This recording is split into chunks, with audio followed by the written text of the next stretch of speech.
क्या आपने कभी किसी ऐसे रहस्य के बारे में सुना जो सदियों से जंगलों की गहराइयों में छुपा है?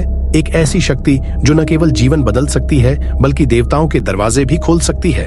नमस्ते और स्वागत है आपका मिस्टिक इंडिया स्टोरीज में, जहां हर कथा एक सफर है, एक ऐसी दुनिया का जहां सच और अफसाना एक दूसरे में घुल जाते हैं। आज हम आपको ले चलते हैं एक ऐसे मंदिर के द्वार पर जहां एक सांप का देवता, एक चमत्कारी मणि और एक पुराना अभिशाप सदियों से एक रहस्य समेटे हुए हैं। यह कहानी आपके मन को झकझोर देगी, आपके दिल को छू लेगी और शायद आपको एक सवाल के साथ छोड़ जाएगी।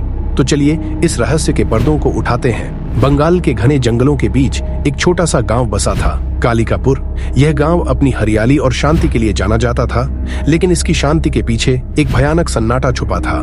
गांव के बीचों बीच एक पुराना मंदिर था जो अनाग देवता को समर्पित था। इस मंदिर के बारे में लोग चुपके चुपके बातें करते थे। कहते हैं कि मंदिर के गर्भगृह में एक ऐसी मणि रखी है जो देवताओं की शक्ति से भरपूर है, नागमणि। यह मणि सिर्फ एक पत्थर नहीं थी, इसमें अमृता जैसी ताकत थी। जो इसे हासिल कर लेता वह न केवल अपार समृद्धि और स्वास्थ्य पाता बल्कि मृत्यु के बंधन से भी मुक्ति पा सकता था। लेकिन नागमणि का रास्ता आसान नहीं था। मंदिर के प्रवेश द्वार पर एक शिलालेखम था जिसमें लिखा था, जिस हृदय में लोभ, कपट या अधर्म होगा उसके लिए नागमणि एक अभिशाप बन जाएगी। सिर्फ सत्य और निष्ठा से भरा हृदय ही इसे स्पर्श कर सकता है। इस शिलालेख के कारण गांव के लोग मंदिर के अंदर जाने से डरते थे। सदियों में कई तपस्वी, साधु और शक्ति के लोभी नागमणि की खोज में कालिकापुर आए, लेकिन कोई भी वापस नहीं लौटा। लोग कहते थे कि नाग देवता खुद हर व्यक्ति की परीक्षा लेते हैं और जो इस परीक्षा में असफल हो जाता उसका अंत निश्चित होता है। एक दिन कालिकापुर में एक प्रसिद्ध साधु आए, स्वामी विज्ञानानंद। उनकी लंबी सफेद दाढ़ी,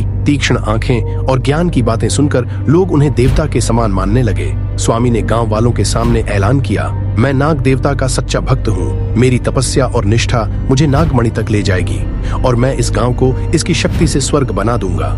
गांव के कुछ नौजवान उनकी बातों से प्रभावित हो गए, लेकिन गांव के बुद्धिजीवी चुप रहे। उन्होंने स्वामी को समझाया, स्वामी जी, नागमणि कोई सामान्य वस्तु नहीं, यह एक परीक्षा है जो हृदय की शुद्धि मांगती है। स्वामी ने उनकी बातों को हंसकर टाल दिया और कहा, मेरा ज्ञान और तपस्या किसी भी परीक्षा से बड़ा है। पूर्णिमा की रात जब चांद अपनी पूरी रोशनी से जगमगा रहा था, स्वामी विज्ञानानंद मंदिर के द्वार पर पहुंच गए। उनके हाथ में एक जलता हुआ दीपक था और चेहरे पर एक अजीब सी उत्तेजना।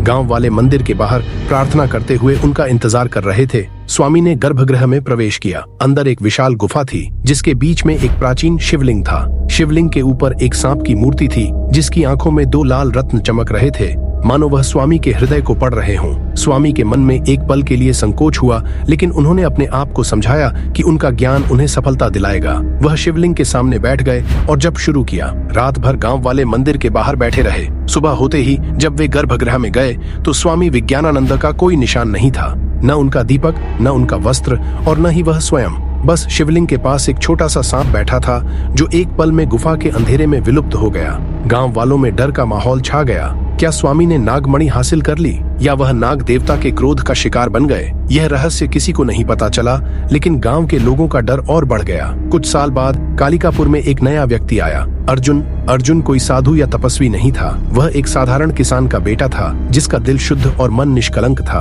अर्जुन अपनी बीमार माँ को बचाने के लिए नागमणियास की खोज में आया था। उसकी माँ एक लंबी बीमारी से जूझ रही थी और गांव के वैद्य ने कहा था कि अब कोई इलाज काम नहीं करेगा। अर्जुन ने सुना था कि नागमणि में अमृत जैसी शक्ति है और उसने ठान लिया कि वह अपनी माँ के लिए यह मणि हासिल करेगा, चाहे उसके लिए कोई भी खतरा क्यों न उठाना पड़े।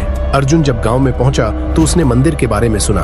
गांव वालों ने उसे रोका और कहा, बेटा, यह मंदिर एक अभिशाप है। स्वामी विज्ञानानंद जैसे महान साधु भी यहाँ से वापस नहीं आए। तू एक साधारण लड़का है, तुझे अपनी जान क्यों खतरे में डालनी है? अर्जुन ने शांति से जवाब दिया, मेरी माँ मेरी दुनिया है। अगर नागमणि उन्हें बचा सकती है तो मैं हर परीक्षा के लिए तैयार हूँ। उसकी आंखों में एक अजीब सी निष्ठा थी जो गांव वालों के दिल को छू गई। पूर्णिमा की रात अर्जुन मंदिर के द्वार पर पहुंचा।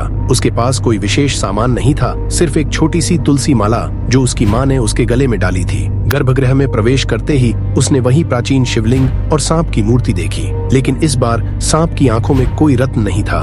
अर्जुन ने शिवलिंग के सामने अपना सिर झुकाया और कहा, नाग देवता, मुझे कोई शक्ति या समृद्धि नहीं चाहिए, मेरी माँ को ठीक कर दीजिए। अगर नागमणि सच में है तो उसे मेरी माँ तक पहुँचा दीजिए। अचानक गुफा के अंदर एक तीव्र रोशनी फैली। सांप की मूर्ति के मुंह से एक छोटा सा मणि निकला जो चमकता हुआ अर्जुन के हाथ में आ गिरा।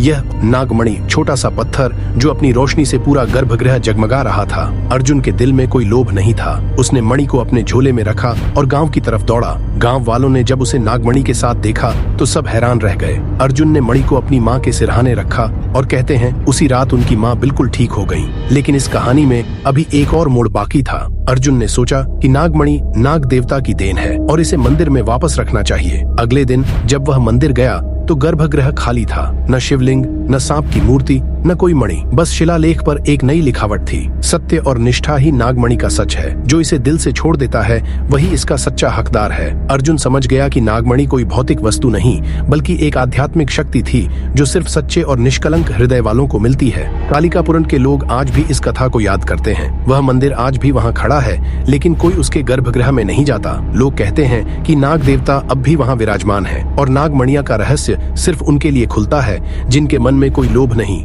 कोई झूठ नहीं। अर्जुन का नाम गांव के इतिहास में अमर हो गया और उसकी माँ ने अपने बेटे की निष्ठा की वजह से लंबी उम्र पाई। पर एक सवाल अब भी बाकी है दोस्तों, क्या नागमणि सिर्फ एक कथा है या सच में कोई ऐसी शक्ति है जो देवताओं द्वारा सुरक्षित है? क्या आपके हृदय में इतनी शुद्धि है कि आप नाग देवता की परीक्षा दे सकें? यह सोचने वाली बात है। अपने विचार हमें कमेंट्स में अवश्य बताएं। अगर यह कहानी आपके दिल को छुई तो लाइक करें और मिस्टिक इंडिया स्टोरीज को सब्सक्राइब करना न भूलें। बेल आइकन दबाएं ताकि हर नई कहानी सबसे पहले आप तक पहुंचे। मिलते हैं एक और रहस्य के साथ। नमस्ते।